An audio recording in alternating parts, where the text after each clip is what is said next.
This is my hams and glutes exercise tier list. I'm gonna cover both body parts in one tier list because they always work together.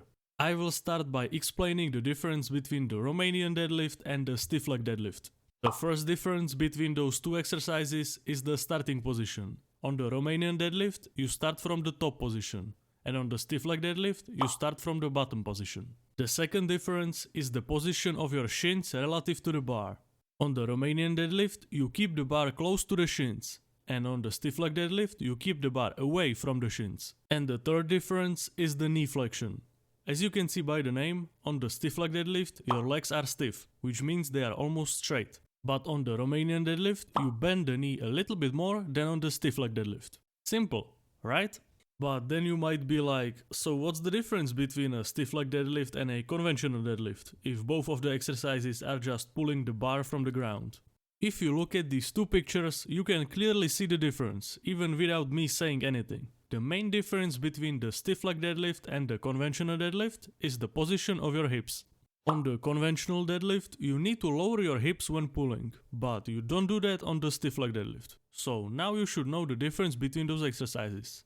Now we can rank them on the tier list. First up is the Romanian deadlift. I'm gonna tell you right now that this is the best hip hinge exercise out there. It's one of those exercises that I deem as one of the basic exercises that everyone should do. So there is no doubt that the Romanian deadlift is going into the S tier. Next exercise is the stiff leg deadlift. Even though this exercise is very similar to the Romanian deadlift, I don't think it's as good as the Romanian deadlift. I would like to put it in the S tier, but I just can't put it in the same tier as the Romanian deadlift. That's why I'm going to put it in the A tier. Now let's take a look at the single leg Romanian deadlift. This exercise is very interesting. You either love it or hate it.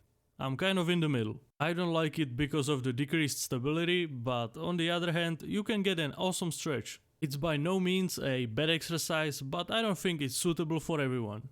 I'm gonna put it in the A tier. Next up is the low bar squat.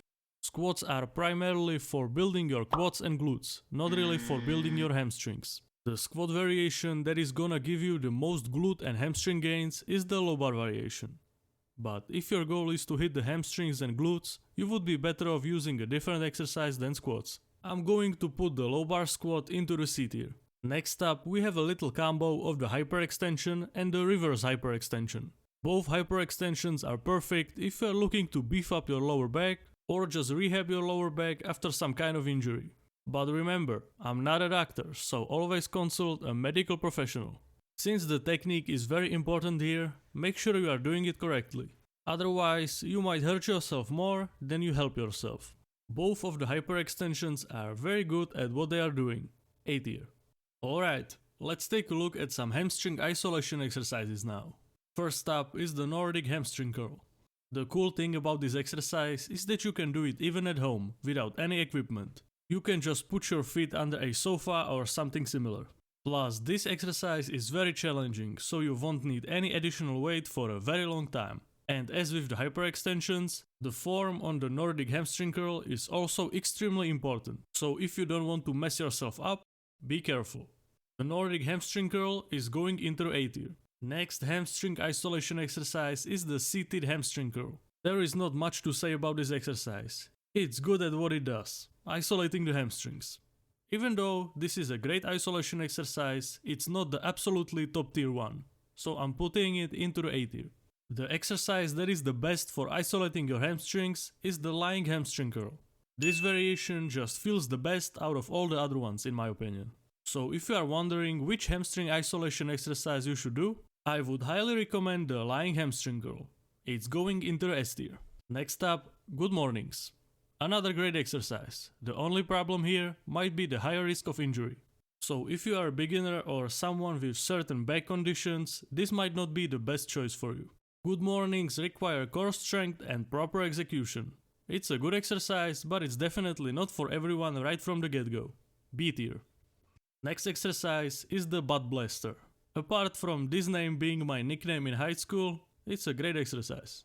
There is a high chance that you have never seen this machine in your life, because it's very rare if any gym has it. But if you are one of the select few who actually has this machine available, definitely give it a shot. I'm gonna put it in the B tier. Another glute isolation exercise is the cable glute kickbacks.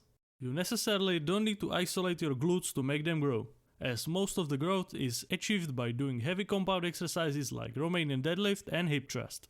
But if you really want to make your glutes stand out, adding an isolation exercise for the glutes is for sure a good idea. Remember that training glutes is not only for women. Anyway, the cable glute kickbacks are very similar to the butt blaster in the terms of effectiveness. I would argue that the butt blaster is a little bit better than the cable glute kickbacks, but as I said before, almost no one has that machine available. So then the cable glute kickbacks are the glute isolation exercise to go for. I'm also going to put it in the B tier. There is one more glute isolation exercise. It's called donkey kicks. The creator of this exercise actually named this exercise very accurately, because you will be looking like a donkey if you start doing this exercise in the gym. There is just no resistance whatsoever. I don't see a single reason why you would want to do this exercise. It's going right into the science-based tier. Next exercise is the hip thrust. This is the exercise that you want to be doing for massive glutes. Really focus on the top portion of the movement, as that's where you get most of your gains. The hip thrust and the Romanian deadlift are the crème de la crème of all the glute and hamstring exercises. If you are not doing these exercises, you should strongly consider implementing them into your routine. The hip thrust is going into the S tier. While we are still on the topic of hip thrusts, let's take a look at the single leg hip thrust. This is for sure also a very good option. But because of the decreased stability and the decreased amount of weight that you can load on this exercise, it will never be as effective as a normal hip thrust. That's why it's going into the A tier.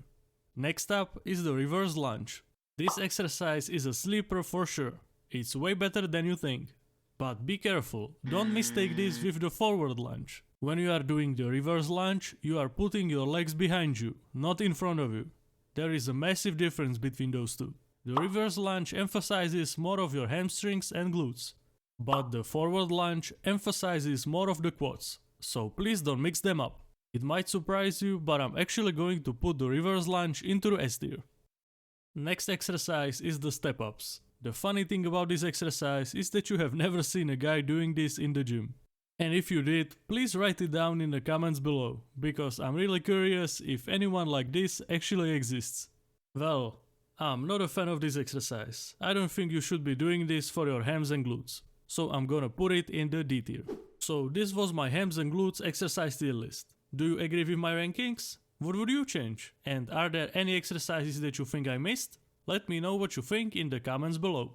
And if you are interested in effective and easy to understand training plans that use all of the S tier exercises, check out my website, link in the description. And as always, a big thanks to all the supporters on my Patreon. Did you like this video? Then you will for sure like this one too.